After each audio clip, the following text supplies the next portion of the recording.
আমি যেভাবে জওয়ানদেরকে হাত তুলাইছি বুড়াদেরকেও তুলাবো, তবে এখন অধিকাংশ মুরব্বীরা নিজেদেরকে বুড়া মনে করে না, যার কারণে মুশতাকরা জওয়ান মনে করে 18 বছরের মেয়েরে বিয়ে করে। কথা কি ক্লিয়ার না ভেজাল আছে? দেখছেন না অবস্থা, আগ বাড়ায় কথা, মানে মাহফিল শুনতে শুনতে সব মুখস্থ। আজকের মাহফিলে বুড়া তারা আর জওয়ান তারা, আমি এটা নির্দিষ্ট করে দিচ্ছি। আজকের মাহফিলে জওয়ান শুধু তারা যারা বিবাহ করে নাই, আর বুড়া তারা যারা আমার মতো বিয়ে করেছে। এখন তারা হাত তুলবেন যারা বিবাহ করেছেন, হাত তুলে আমি আছি, টেনশন নাই। কারা কারা বিবাহ করেছেন?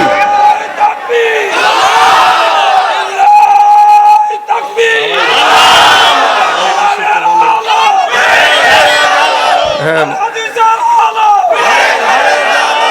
মনে করছেন জওয়ানদেরই জোর বেশি, মুরব্বী একাই যথেষ্ট, এরকম বুড়া মানুষ একাই আছেন। আওয়াজ যদি মন খুলে দিতেন, স্বতঃস্ফূর্ততার সাথে দিতেন, আমার বিশ্বাস এর চাইতেও 4-5 গুণ আওয়াজ বেশি হইতো। কিন্তু আপনারা মানুষ বেশি থাকলেও আপনাদের আওয়াজের অবস্থা একদমই বেগতিক। আওয়াজ করেন না ভাই, পরিবেশ নষ্ট করেন না। আরেকজনের সরাইতে যায় নিজে পরিবেশ নষ্ট করতেছেন, ওদিকে হুঁশ নাই। ও কাকা, আপনি তো দেখতেছেন, আপনার এদিকে নিয়ে টেনশন কি? আমি যতক্ষণ থাকবো আওয়াজ হবে সিংহের মতো, কোনো বিড়ালের আওয়াজ নিয়ে আজকের মাহফিল হবে না। জবান খুলে বলেন আলহামদুলিল্লাহ, আরো জোরে আলহামদুলিল্লাহ।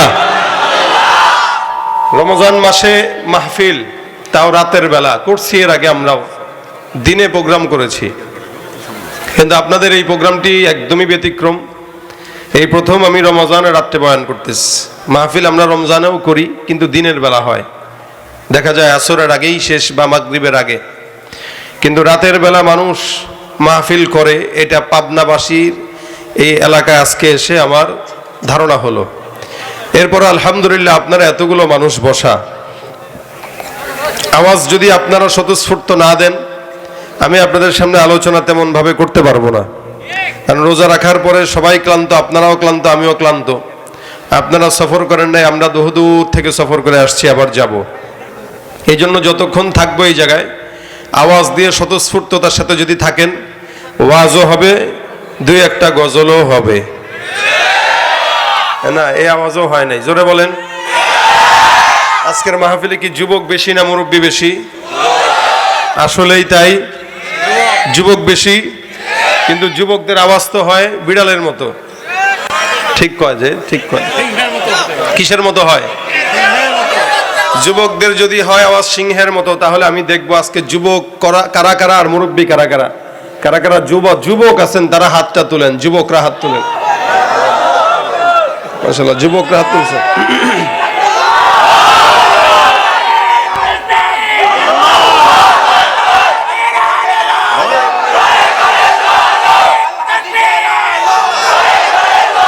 আলহামদুলিল্লাহ।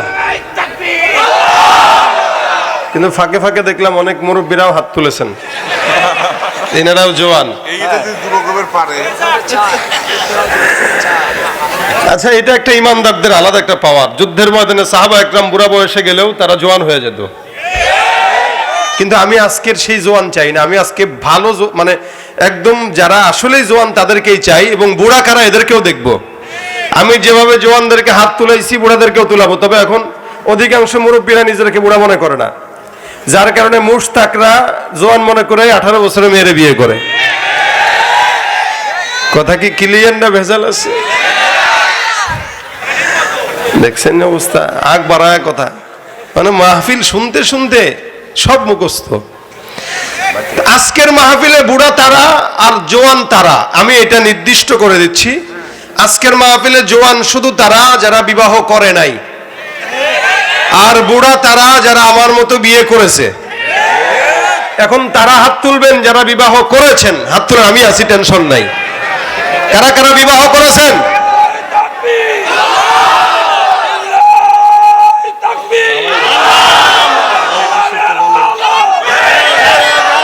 হ্যাঁ,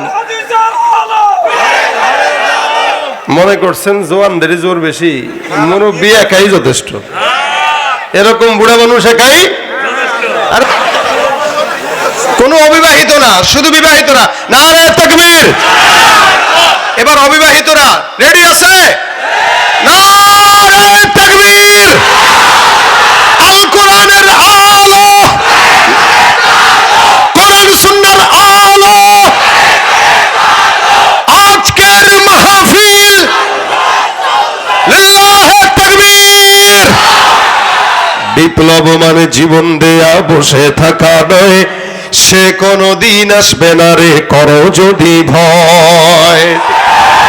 আসবে বিজয় রক্ত আর জীবনের বিনিময়, আসবে বিজয় রক্ত আর জীবনের বিনিময়। বিপ্লব মানে জীবন দেয়া বসে থাকা নয়, সে কোনদিন আসবে না রে করো যদি ভয়। ঠিক কিনা? নয় রে ওই ময়দানেতে যেতে তোমাকে হবে, প্রয়োজনে সব রক্তটুকু জমিনেই ঢেলে দেবে। নয় রে ওই ময়দানেতে যেতে তোমাকে হবে, প্রয়োজনে সব রক্তটুকু জমিনেই ঢেলে দেবে। তবুও তোমায় লড়তেই হবে, মানবে না পরাজয়। তবুও তোমায় লড়তেই হবে, মানবে না পরাজয়। বিপ্লব মানে জীবন দেয়া বসে থাকা নয়, সে কোনদিন আসবে না রে করো যদি ভয়।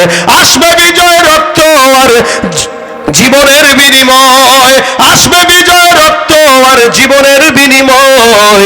বিপ্লব মানে জীবন দেয়া বসে থাকা নয়, সে কোনদিন আসবে না রে করো যদি ভয়। ঠিক কিনা? ভয় করব কাকে?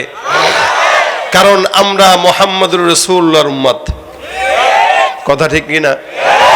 পোস্টারে লেখা আছে রাসূল সাল্লাল্লাহু আলাইহি ওয়াসাল্লামের চরিত্র সম্পর্কে কিছু বলা। যদিও রাসূলের চরিত্র নিয়ে আলোচনা আমাদের দেশে অনেক হয়, কিন্তু চরিত্রবান লোক পাওয়া যায় না। চরিত্র নিয়ে কথা বলে ফায়দা তখন যখন চরিত্রের প্রতি মানুষের ঝোঁক বাড়বে। আমি বিশ্বাস করি আজকের এই মজলিস থেকে আমরা সবাই নিয়ত করব রমজানে নবী করিম সাল্লাল্লাহু আলাইহি ওয়াসাল্লামের চরিত্রকে পরিপূর্ণভাবে দেহে ঢুকিয়ে তারপরে যাব। বলেন ইনশাআল্লাহ। মুশকিল এখন ইনশাআল্লাহ বলাও যায় না। কিছু বেঈমানরা ইনশাআল্লাহ বললেও তাদের গায়ে লাগে। এজন্য টিভির টক শোতে বসে বসে তারা কি বলে, আমরা নাকি বাংলা ভাষাকে নষ্ট করার জন্য চক্রান্ত করে আলহামদুলিল্লাহ ইনশাআল্লাহ ঢুকাই দিচ্ছি। জোরে কয় না নাউজুবিল্লাহ। ইনশাআল্লাহ আলহামদুলিল্লাহ সুবহানাল্লাহ এগুলো আমার বাপের তৈরি, সাবেক চেয়ারম্যান সাহেবের তৈরি, গোলজার হুজুরের তৈরি, সার্জনের তৈরি। কার তৈরি? যার কাছে কোরআন সুন্নাহ ভালো লাগে না, যার কাছে আলহামদুলিল্লাহর আওয়াজ ভালো লাগে না, যার কাছে ইনশাআল্লাহর আওয়াজ ভালো লাগে না, ও মুসলমানের ঘরে জন্ম হতে পারে, মুসলমান হতে পারে না। আল্লাহ পাক তাদের বেলায় বলেন মিনান নাসি মান ইয়াকুলু আমান্না বিল্লাহি ওয়া বিল ইয়াউমিল আখির ওয়া মা হুম বিমুমিনিন। মানুষের মধ্যে একদল এমন থাকবে যারা নিজেদেরকে ঈমানদার দাবি করবে, কিন্তু ঈমানের কথা শুনলে গায়ে আঘাত লাগবে, ইসলামের কথা শুনলে কলিজায় আঘাত লাগবে, ইনশাআল্লাহ শব্দ শুনলে গায়ের ভিতরে আঘাত লাগে। আমি আল্লাহ পাক ঘোষণা করলাম এরা দাবি করবে, কিন্তু এরা ইসলাম ঈমানদার হতে পারে। এজন্য এদের কাছে এটা মজা লাগে না। এরা দাবি করে যে বাংলাদেশের হুজুরেরা এরা ইসলামকে নষ্ট করছে এবং কোরআন সুন্নাহর বিপরীতে কথা বলে, কথায় কথায় আলহামদুলিল্লাহ জাযাকাল্লাহ খায়ের উঠাচ্ছে। অথচ আমার পয়গম্বর নিজে বলেছেন কেউ তোমাকে উপকার করলো তুমি তাকে প্রতিদান স্বরূপ দোয়া করে দাও জাযাকাল্লাহু খায়রান। কি বলেন? শিখিয়েছেন কে? আল্লাহ রাসূল, আল্লাহ পাক শিখিয়েছেন।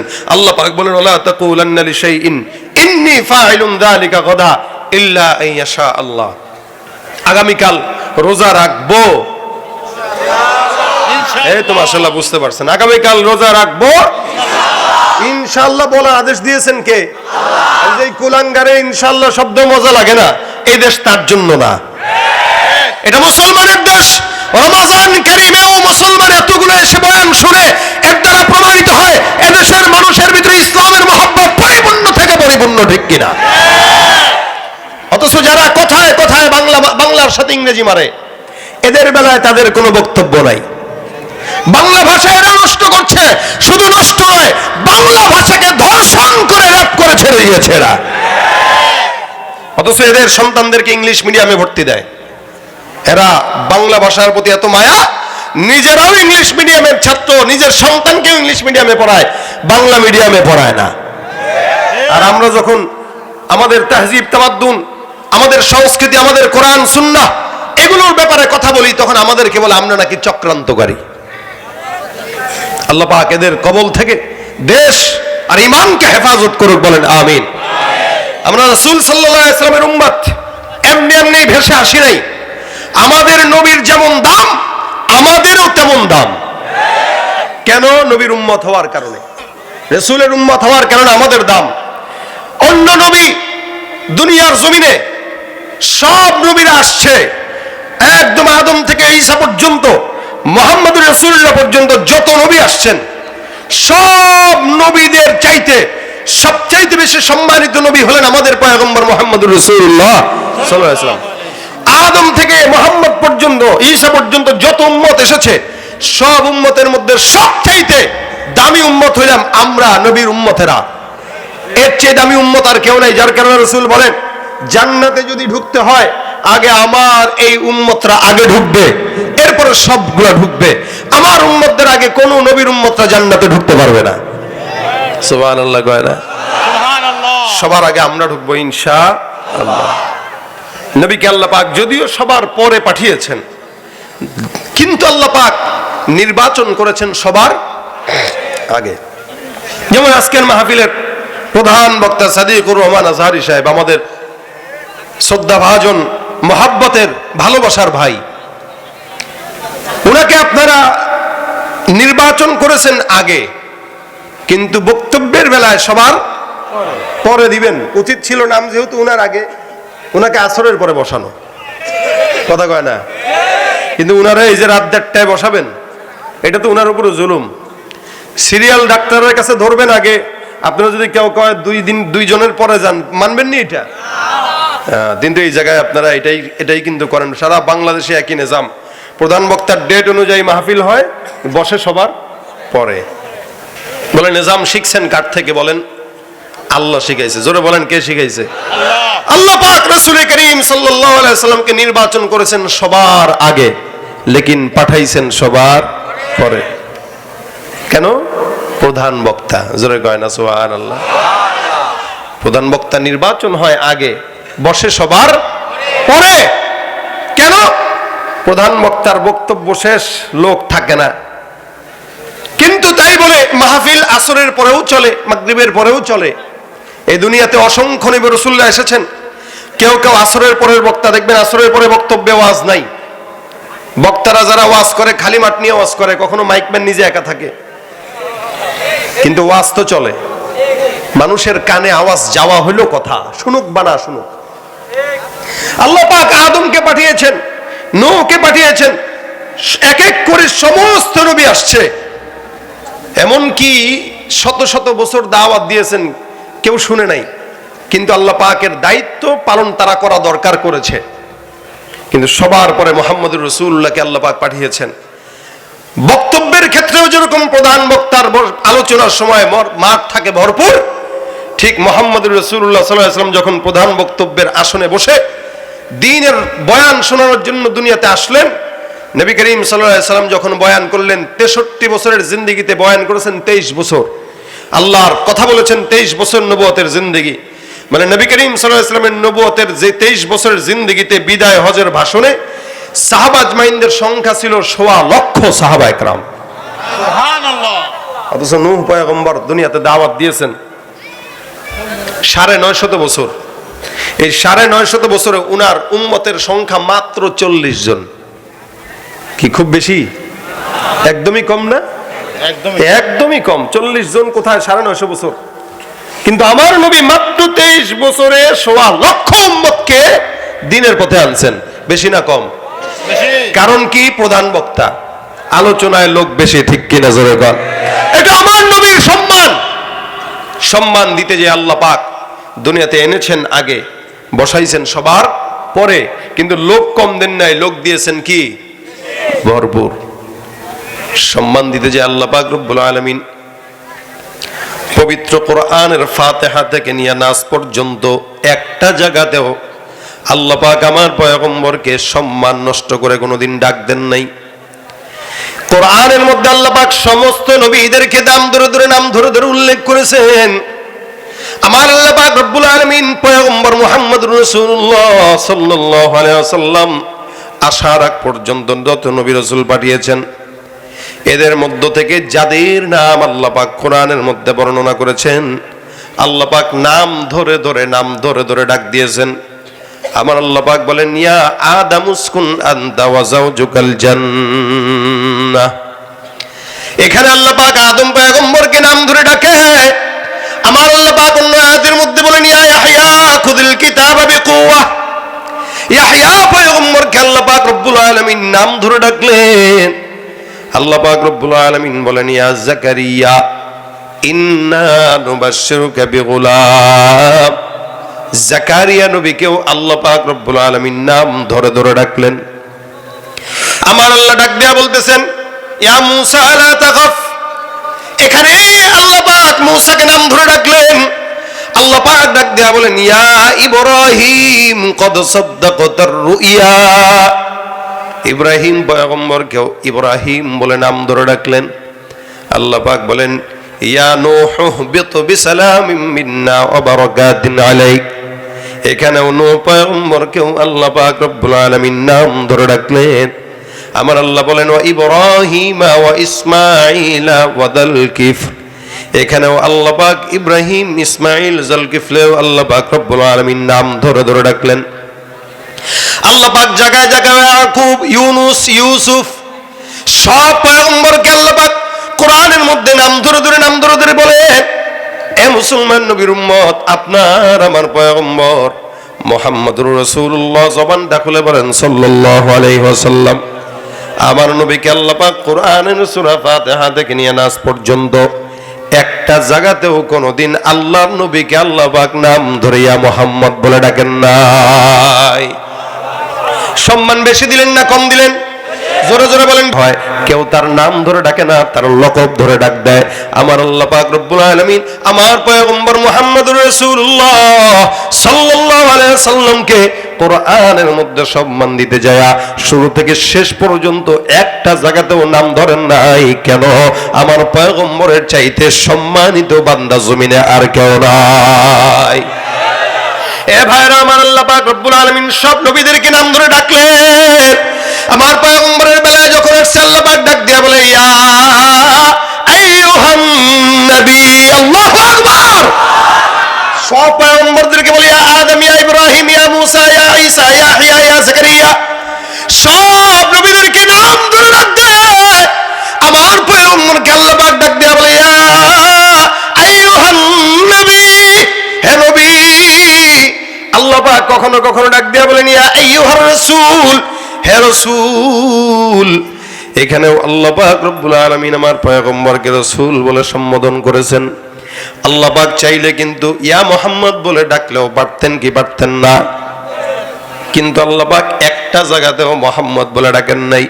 আল্লাহ পাক বলে, ইয়া আইয়ুহান নবী, ইয়া আইয়ুহার রাসূল। কখনো কখনো আল্লাহ পাক রব্বুল আলামিন কোরআনের মধ্যে বলেন, আমার পয়গম্বর বিছানায় ঘুমায়।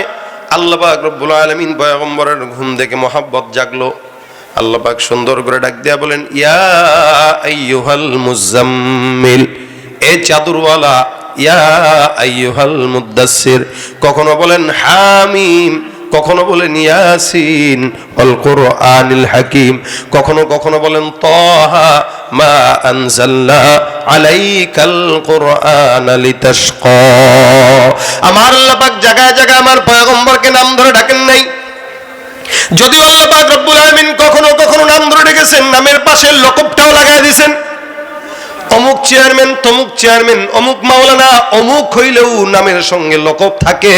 এটাই বান্দার সম্মান। আমার আল্লাহ পাক কোরআনে নাম ধরে ডাকেন নাই, যখনই নাম ধরেছেন পাশাপাশি লকবটাও লাগায় দিয়েছেন। আমার আল্লাহ পাক রব্বুল আলামিন পয়গম্বরের নাম ধরলো, আল্লাহ পাক বলেন, ওয়ামা মুহাম্মাদুন ইল্লা রাসূল। এখানে আল্লাহ পাক রব্বুল আলামিন বলে, মুহাম্মদ তো নয়, মুহাম্মদ হলো আল্লাহর রাসূল। কদ খালাত মিন ক্বাবলিহির রাসূল।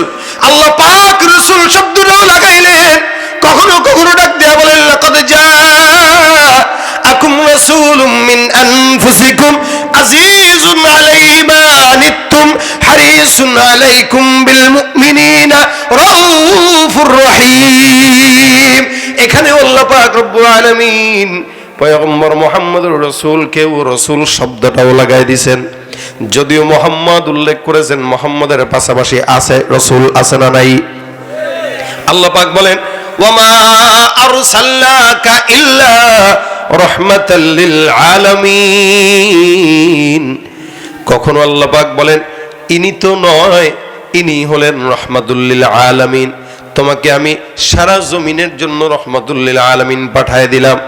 লকব আল্লাহ পাক রব্বুল আলামিন ব্যবহার করেছেন। আল্লাহ পাক ডাক দিয়া বলেন মুহাম্মাদুর রাসূলুল্লাহ আল্লাযীনা মা'হু আশিদ্দাউ আলাল কুফফার। কখনো কখনো বলেন মা কানা মুহাম্মাদুন আবা আহাদিম মির রিজালিকুম ওয়ালাকিন রাসূলুল্লাহ ওয়া খাতামান নবিয়্যিন। আমার আল্লাহ পাকের কথা সত্য না মিথ্যা? আল্লাহ পাক ডাক দিয়া বলেন মুহাম্মদের পরিচয় শুনো।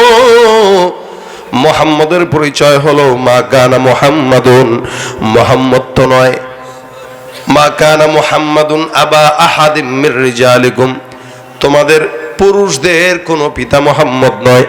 মুহাম্মদের পরিচয় দুইটা, ওয়ালাকিন রাসূলুল্লাহ, এক নাম্বার তিনি হলেন কার রাসূল।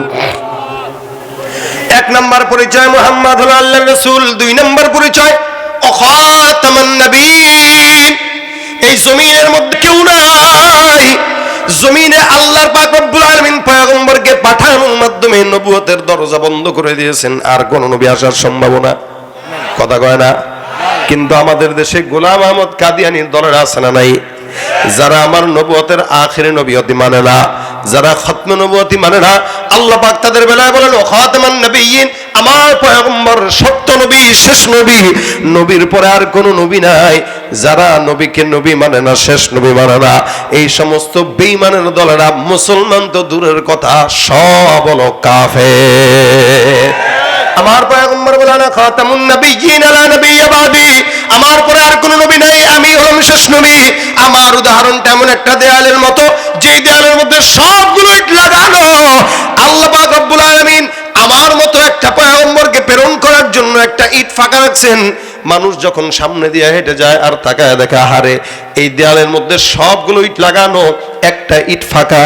ইটটা লাগানো হয়ে গেলে কেমন যেন দেয়ালটা ভালো লাগতো। আল্লাহ রাসূল বলেন আমি হলাম সেই ইট, এই ইট লাগানো হয়ে গেছে, এখন আর ইট বাড়াও যাবে না, কমানো যাবে না।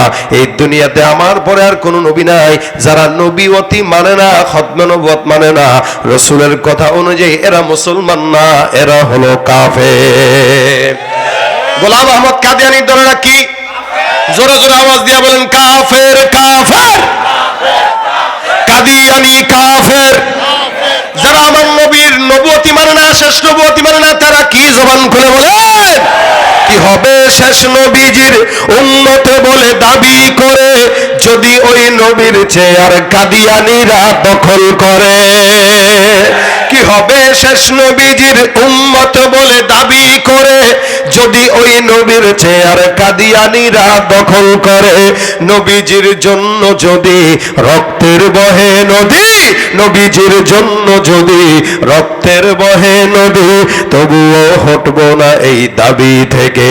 কি হবে বেঁচে থেকে অযথা বিদ্যা শিখে, যদি না গড়তে পারি শোষণবিহীন সমাজটাকে? ঠিক কিনা? কি হবে কিতাবাদির তালিম দিয়ে মাদ্রাসাতে, যদি ওই খোদার কোরআন নিষিদ্ধ হয় আদালতে? কি হবে কিতাবাদির তালিম দিয়ে মাদ্রাসাতে, যদি ওই খোদার কোরআন নিষিদ্ধ হয় আদালতে? কাফনের কাপড় মাথায় ময়দানে আয় ছুটে আয়, কাফনের কাপড় মাথায় ময়দানে আয় ছুটে আয়, বিলিয়ে দে না তোদের জীবনটাকে। কি হবে বেঁচে থেকে অযথা বিদ্যা শিখে, যদি না গড়তে পারি শোষণবিহীন সমাজটাকে? কথা বলেন ঠিক কিনা? যারা আমার পয়গম্বরের খতম নবুয়তি মানে না, মনে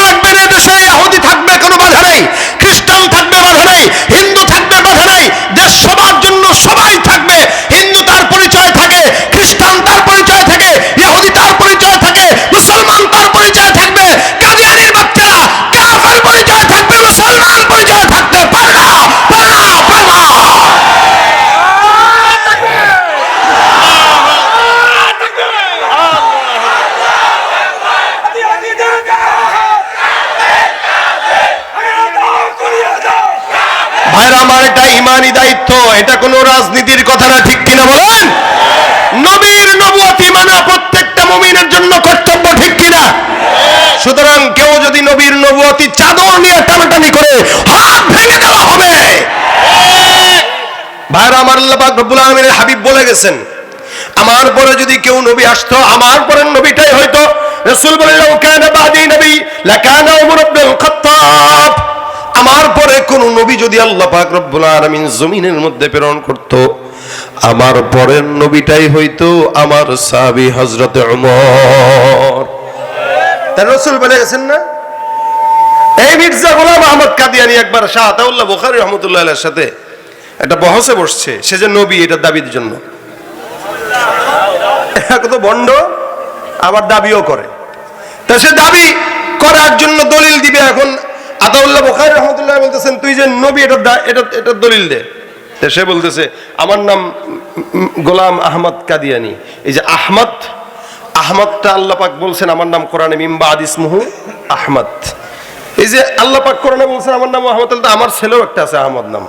একজনের নাম মোহাম্মদ, আরেকজনের নাম আহমদ। এগুলো তো নবীর নাম। তাই এরকমই যদি হয়তো কোরআনে আসার কারণে নবী, তাহলে তো এদেশে নবীর অভাব ছিল না।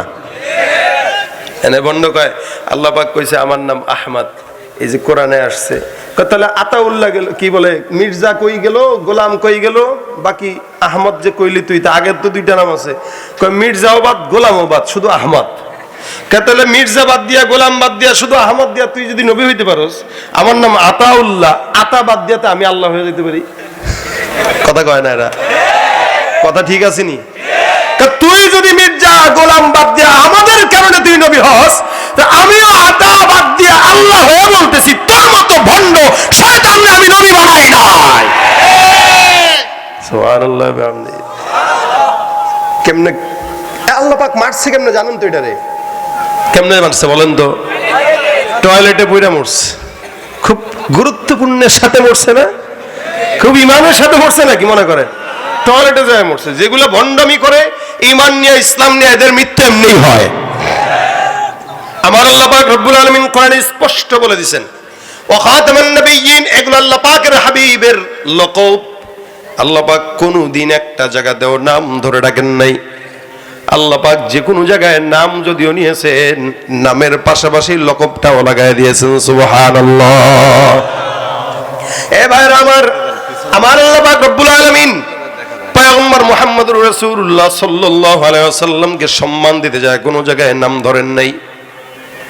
আল্লাহ পাক রব্বুল আলামিন পয়গম্বর মুহাম্মদুর রাসূলুল্লাহর উম্মত হিসেবে আমাদেরকেও সম্মান দিতে যায়। কোরআনে আমাদেরকে কি ডেকেছেন?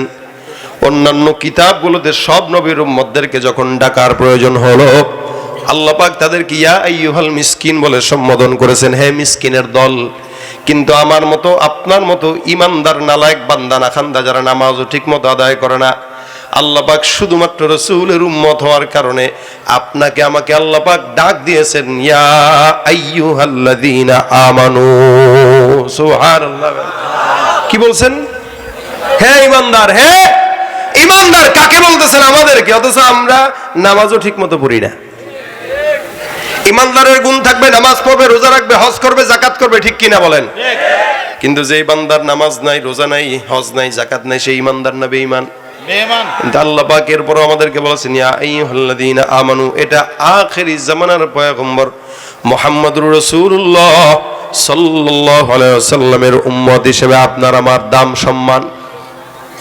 আল্লাহ পাক আমার পয়গম্বরকে এত সম্মানিত বানাইলেন, যার কারণে আমিনা ডাক দিয়া বলে, যখন নাকি মুহাম্মদ আমার গর্বে, আমি মুহাম্মদকে গর্বে থাকা অবস্থায় জমিনের মানুষটা যখন সন্তান পেটের মধ্যে প্রসব নেয়, গর্ভধারণ করে, একটা মা তখন কত কষ্ট করে, মা ছাড়া কেউ বোঝে না। মায়ের পেটের মধ্যে সন্তান থেকে লাথি দেয়, বমি বমি ভাব, সবকিছু দুর্গন্ধ লাগে। একটা মা কতটুকু কষ্ট অর্জন করে এটা সন্তানকে পেটের মধ্যে, এটা মা ছাড়া কেউ জানে না। আমেনা ডাক দিয়া বলে, মুহাম্মদ যখন আমার গর্ভের মধ্যে ছিল, আল্লাহর কসম আমি আমার গর্ভে সন্তান আছে এই কথাটাও কোনোদিন টের পাই নাই। সুবহানাল্লাহ। তার মানে গর্ভের যে কষ্ট হয়, পেটের ব্যথা, এই সেই, এগুলো আমেনা আমি বুঝিই নাই, টেরই পাই নাই যে মুহাম্মদ আমার গর্ভে। শুধু তাই না, আপনার আমার জন্ম হয়, আমরা জমিনের মধ্যে নাপাক অবস্থায় আসি। আমেনা ডাক দিয়া বলে, মোহাম্মদ যখন আমার গর্ভ থেকে জমিনের মধ্যে আসছে, মোহাম্মদকে আমি দেখলাম সিজদারত অবস্থায়। আল্লাহ পাক আমার সন্তান মোহাম্মদকে জমিনের মধ্যে আগমন করিয়েছে। আল্লাহ পাক রব্বুল আলামিনের পয়গম্বরের সন্তান, পয়গম্বর জমিনের মধ্যে আসছে। এ মুসলমান নবীর উম্মতেরা, কত সম্মানিত হওয়ার কারণে আল্লাহ পাক পুত পবিত্র অবস্থায় সিজদারত অবস্থায় জমিনের মধ্যে পদার্পণ করালেন।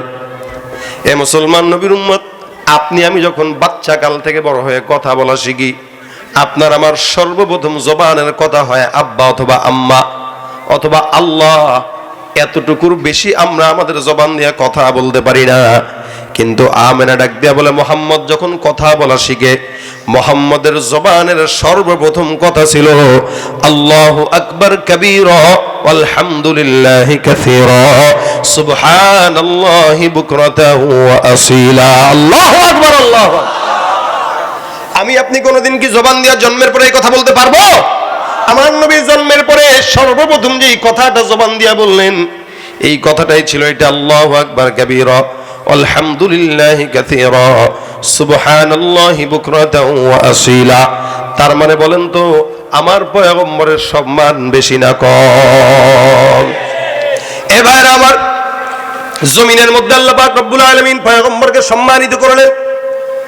সারা জমিনের মধ্যে সবচেয়ে বেশি সম্মান, যার কারণে আল্লাহ পাক আসমানের মেঘকেও আমার পয়গম্বরের জন্য খাদেম বানায় দিয়েছেন। আবু তালেব বর্ণনা করে, মোহাম্মদ, আমরা অনেক সময় ছোটবেলায় যখন মামার কাকার কাছে যখন বাজারে যাই, দেখবেন অনেক সময় চাচারা যখন মার্কেটে যায়, বাতিজারা বাগিনারা সুন্দর করে তাদের কাছে আবদার করে যে চাচা আমারে নিয়ে যান। রাসূল সাল্লাল্লাহু আলাইহি ওয়াসাল্লাম যেহেতু এতিম, যার কারণে আপন চাচা আবু তালেবকে বারবার বলতো, চাচা আমারেও নিয়ে যান। আবু তালেব বর্ণনা করে, মুহাম্মদের বয়স যখন 8 থেকে 9 বছর বয়স, এই সময়টায় একবার আমি সিরিয়ার উদ্দেশ্যে চলে গেলাম ব্যবসার জন্য। ব্যবসার উদ্দেশ্যে সিরিয়া রওনা দিলাম।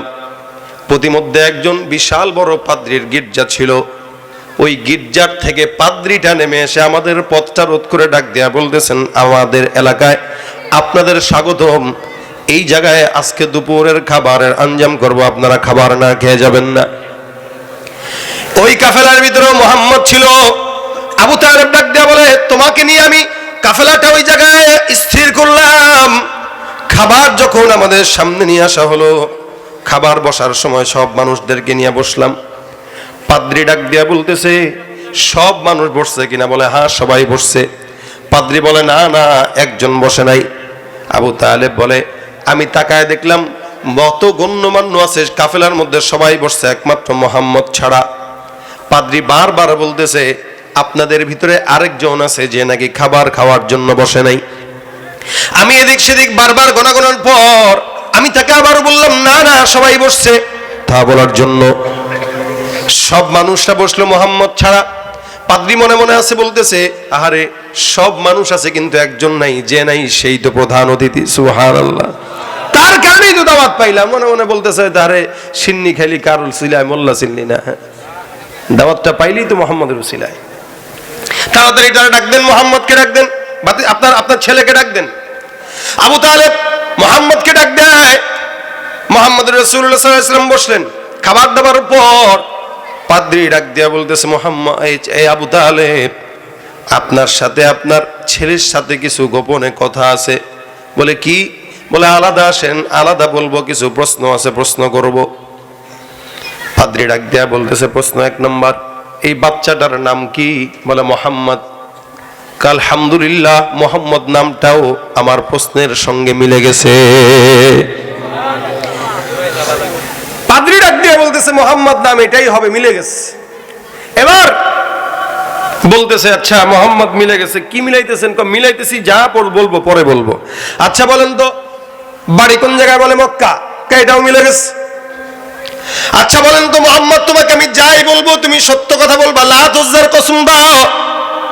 মোহাম্মদ ডাক দিয়া বলতেছে, আল্লাহর কসম দিতে পারি, লাত উজ্জার কসম আমি মোহাম্মদ খাই না। সুবহানাল্লাহ। বয়স কত? 8 থেকে 9 বছর। এতটুকুন বাচ্চা বলতেছে, আমি মোহাম্মদ আল্লাহর কসম ছাড়া কোনো লাত উজ্জার কসম খাই না। তার মানে বুঝতে হবে বাচ্চা ছোট হলেও ভিতরে মাল মশলা সব নবুয়তি মাল মশলা, ঠিক কিনা? আল্লাহ তো আগেই এটাকে নবী বলে স্বীকার করে দিয়েছেন। এবার আবু তালেব ডাক দিয়া বলতেছে, বুঝলাম তুমি কেমনে ঘুমাও একটু বলো তো। আবু তালেব পাশ দিয়া কইতেছে পাদ্রীকে, এটা কি ধরনের প্রশ্ন করলেন? ঘুমায় আবার কেমনে? মানুষ সাধারণত যেমনে ঘুমায় এমনি ঘুমায়, শোয়, ঘুমায় যায়। না না না, ওর ঘুম আর আমাদের ঘুমের মধ্যে পার্থক্য আছে। একটু বলো বাবা তুমি কেমনে ঘুমাতো? মোহাম্মদ বলে, আমি যখন ঘুমাই কেবলার দিকে ফিরে মাথা দিয়ে ডান কাত হয়ে আল্লাহর নামে ঘুমায় যাই। সুবহানাল্লাহ। দেখেন তখনও কিন্তু নবুয়ত পাওয়া তো দূরের কথা, বালেগ হয় নাই। মোহাম্মদের এই জবাব শোনার পরে পাদ্রী ডাক দেয়া বলতেছে, আল্লাহর কসম এই কথাটাও কিতাবের মধ্যে উল্লেখ আছে। এবার পাদ্রী ডাক দেয়া বলতেছেন, মোহাম্মদ তুমি তোমার কাপড়টা একটু উঠা আমাকে দেখাও,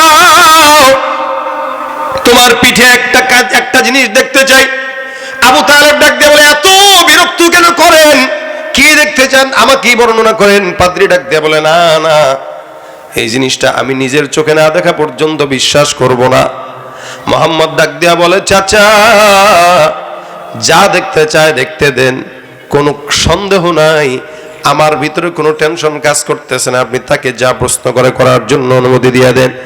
আল্লাহর নবী পয়গম্বর মুহাম্মদুর রাসূলুল্লাহ সাল্লাল্লাহু আলাইহি ওয়াসাল্লাম ওই পাদ্রীর কথা শোনার পর পিঠের কাপড়টা সুন্দর করে উঠা দেয়।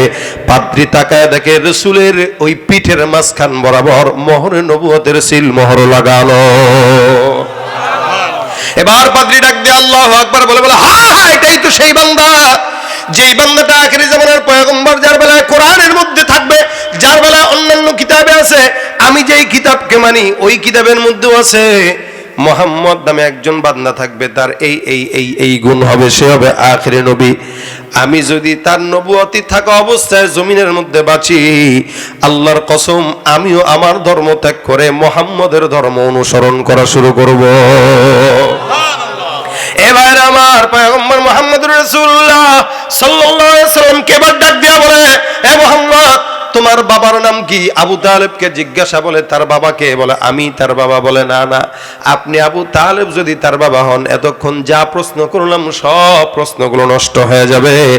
মুহাম্মদ আমি যাকে চিনি তার বাবার নাম আবু তালেব না, তার বাবার নাম অবশ্যই হবে আব্দুল্লাহ। সুবহানাল্লাহ। আমার আল্লাহ পাক রব্বুল আলামিন সব ঠিক করে দিলেন। মুহাম্মদ ডাক দিয়ে বলে, হ্যাঁ আমি মুহাম্মদ ইবনে আব্দুল্লাহ, আমার মায়ের নাম আমিনা। এবার পাদ্রী ডাক দিয়ে বলে, এ আবু তালেব, যেই বাচ্চাকে আমি এতদিন খুঁজতেছি, এই বাচ্চাটা আজকের দিনে এখান দিয়ে যাওয়ার কথা। আমি যখন তোমাদেরকে দেখলাম, বাচ্চার যা কিছু শুনলাম, এত কিছু শোনার পর আমার ভিতরে আর কোনো সন্দেহ নাই, এই বাচ্চাটা সাধারণ কোনো বাচ্চা নয়, এটাই হলো আখিরি জামানার পয়গম্বর মুহাম্মদুর রাসূলুল্লাহ। সুবহানাল্লাহ ওয়া বিহামদিহি। আল্লাহ পাক রব্বুল আলামিনের পয়গম্বরের নবুয়তের স্বীকারোক্তি দিয়ে দিল। এবার আবু তালেব ডাক দিয়ে বলে, আপনি কিভাবে বুঝলেন মুহাম্মদ যে আখিরি নবী? আবু তালেবের কথা অনুযায়ী পাদ্রী ডাক দিয়ে বলতেছে, আবু তালেব আমি জায়গা দিয়ে তারায় তারায় তাকায় তাকায় প্রতিদিন আখিরি জামানার নবীর আগমনের এরকম প্রহর গুনতেছি।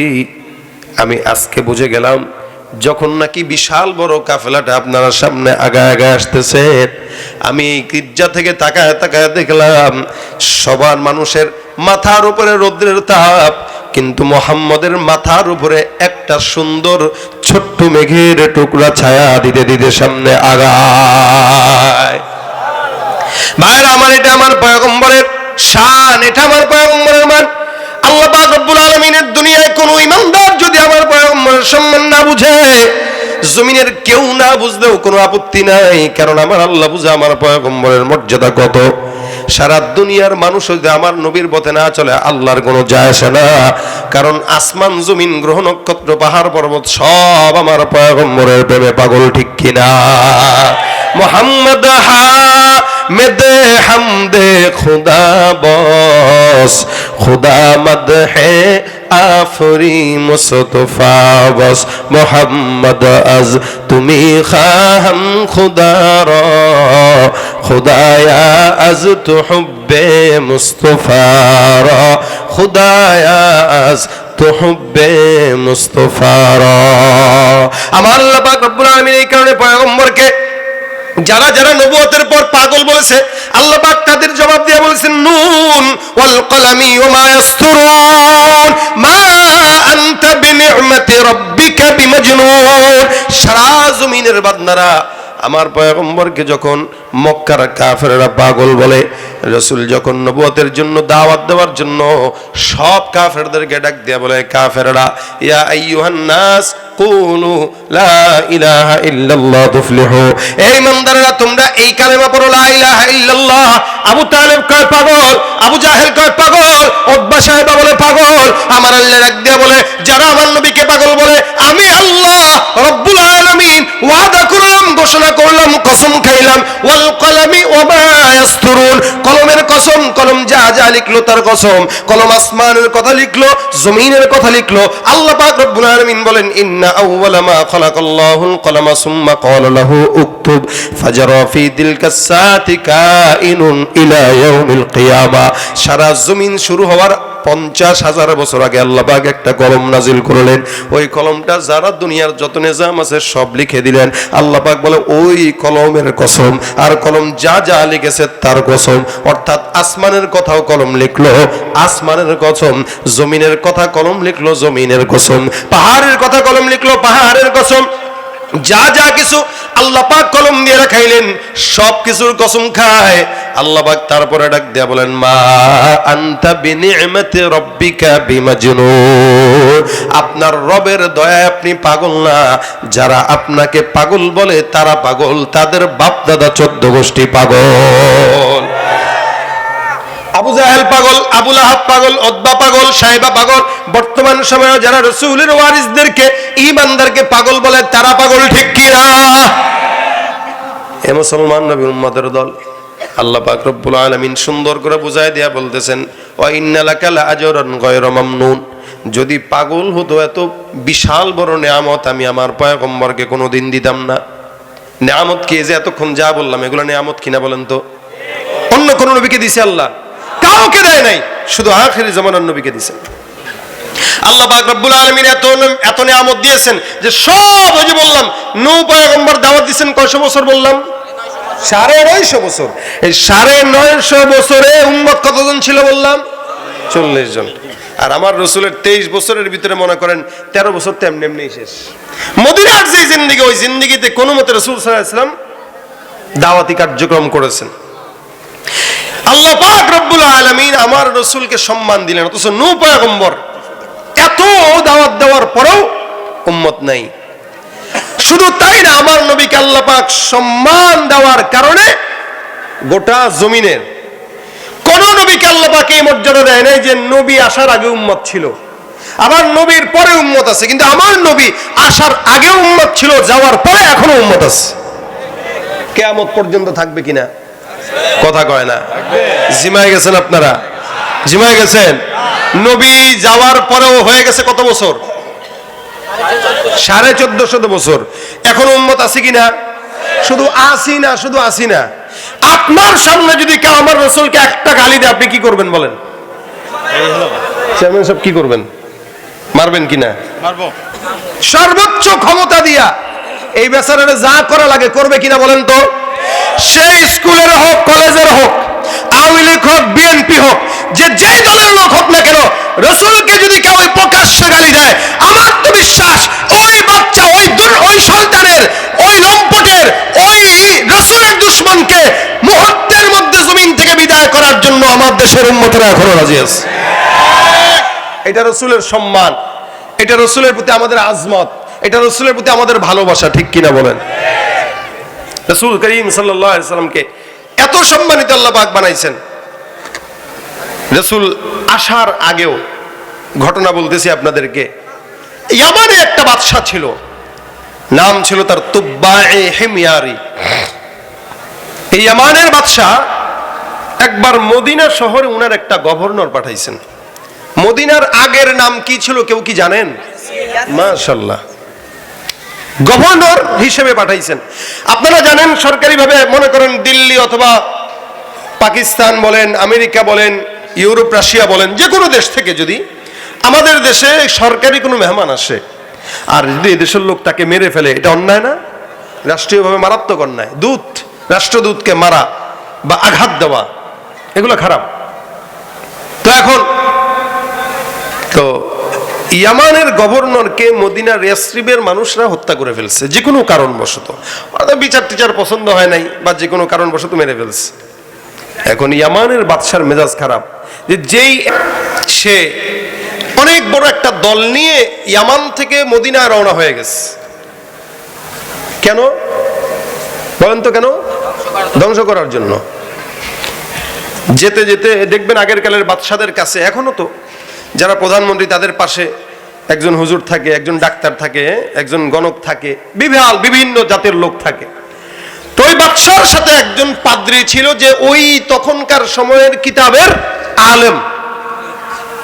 তো সে মদিনার শহরে ঢুকছে, পাড়া যখন দিছে তখন বাদশাকে বলতেছে, বাদশাহ যেই এলাকায় ঢুকলেন, এলাকার আবহাওয়া, এলাকার পরিবেশ, এলাকার নাম আমার জ্ঞান অনুযায়ী বলতেছে এই এলাকাটা সেই এলাকা যে এলাকায় শেষ নবী হিজরত করে আসবে।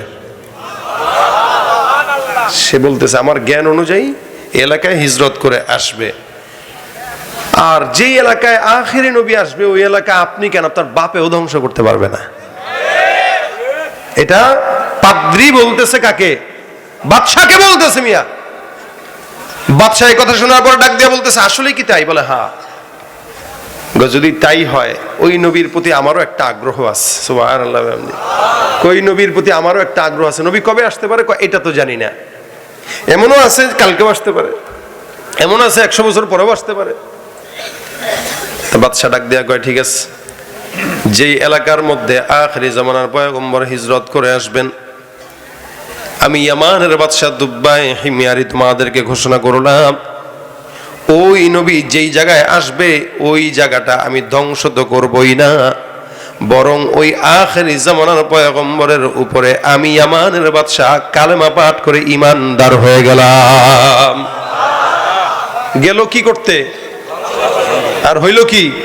ঈমানদার। সুবহানাল্লাহ। আস্তে কইলেন, জোরে জোরে বলেন সুবহানাল্লাহ, জোরে বলেন সুবহানাল্লাহ। এটা আমার নবীর উম্মতে, আমার নবীর সম্মান। ইয়ামানের বাদশা সুন্দর করে ঈমান নিয়ে আসলো, তারপরে কাজ করলো দুইটা। কয়টা? এক নাম্বার সুন্দর করে একটা ঘর বানাইলো, দুই নাম্বার একটা চিঠি লিখলো।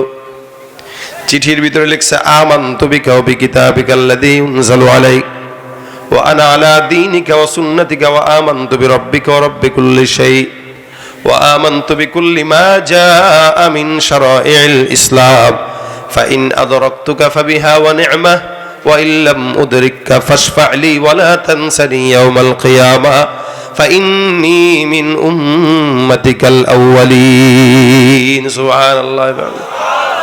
চিঠি লিখে দিল, বিশাল বড় ঘর একটা বানায় দেয়, 2 তলা। ডাক দিয়া লোকদেরকে বলতেছে তোমরা এই জায়গায় থাকবা, যা ভরণ পোষণ দেওয়া লাগে ইয়ামান থেকে পাঠাবো, এই চিঠিটা তোমাদের হাতের মধ্যে রাখবা। আখিরি জামানার পয়গম্বর যদি এই জায়গায় হিজরত করে যখন আসবে, আমি ইয়ামানের বাদশার তরফ থেকে তাকে সালাম জানাইবা, আর চিঠিটা সুন্দর করে পয়গম্বরের হাতের মধ্যে দিয়ে দিবা। তাকে জানায় দিবা আপনার একজন পাগলা উম্মত আপনি আসার আগেই আপনার উপরে ঈমানদার হয়ে গেছে। আল্লাহর বান্দা জমিন থেকে বিদায় হয়ে গেল, সুন্দর করে চিঠি লিখলো, ঘর বানাইলো। কেমন চিঠি? আমানতু বিকা ওয়া বিকিতাবিকাল্লাযী উনজিলা আলাইক, আপনার প্রতি ঈমান আনলাম, আপনার কিতাবের উপরে ঈমান আনলাম, আপনার রবের উপরে ঈমান আনলাম, আপনার শরীয়তের হুকুম আহকামের উপরে ঈমান নিয়ে আসলাম। এ নালায়েক বান্দাদের বোঝা উচিত আমার পয়গম্বর জমিনে আসার আগে আমার নবীর শরীয়তের উপরে ঈমান নিয়ে আসছে, নবীর ইসলামের উপরে ঈমান নিয়ে আসছে, আর আমরা নবীর উম্মত হওয়ার পর এখনো পর্যন্ত গায়ের মধ্যে রাসূলের সুন্নাতটাও উঠাইতে পারি না। অধিকাংশ যুবকদের চেহারার দিকে তাকায় দেখবেন চুলের আগার অবস্থা ভালো না, গোড়ার অবস্থা খারাপ, এদিক দিয়ে টাক্কু ওদিক দিয়ে চোখা। কথা বলে না? গেলেই কয় আমার ওই সাইড দেন, ওই যে সেলুনে গেলেই ওটার মতো রাখেন। কার মতো রাখছে? সব ইহুদির মতো রাখছে। হাতের ভিতরে চুড়ি দিছে, কানের ভিতরে দুল দিছে, প্যান্ট যেটা পড়ছে 14 জায়গায় ছিঁড়া, পাছাও ছিঁড়া। আছে কিনা কোন? গ্রাম দেশের মুরব্বী মহিলারা দেখলেই কয়, আরে বাবা কোন জায়গায় অ্যাক্সিডেন্ট করছিস? কে কি অ্যাক্সিডেন্ট করছে? হাঁটুতে ছিঁড়া। বুঝে টুঝে না, কিছু না। পাবনা শহর থেকে প্যান্ট 3000 টাকা দিয়ে কিনেছি। 3000 টাকা দিয়ে ছিঁড়া জিনিস কিনে? ছিঁড়া না, স্টাইল। কি এটা? স্টাইল। উলঙ্গপনা যদি স্টাইল হয় তো গরু ছাগল চাপ চাইতে বেশি স্টাইলিস্ট। কথা ঠিক কিনা বলেন? নামাজের কথা বললেই অজুহাত দিবে কি? প্যান্টে সমস্যা। খালি নামাজের কথা বলেন যুবকদেরকে, আজকে না, আজকে প্যান্টে একটু প্রবলেম আছে, কালকে। তো প্যান্টে প্রবলেম থাকলে কি করবেন জানেন? ফার্মেসিতে নিয়ে প্যাম পাস পড়ায় দিবেন কিনা, যেন প্যান না পাক করতে না পারে। ইমানদার দাবি করে নামাজ নাই, রোজা নাই, সুন্নাত নাই, আসলে ইমানদার না ভণ্ড? জোরে জোরে বলেন কি? তুমি নবীর উম্মত দাবি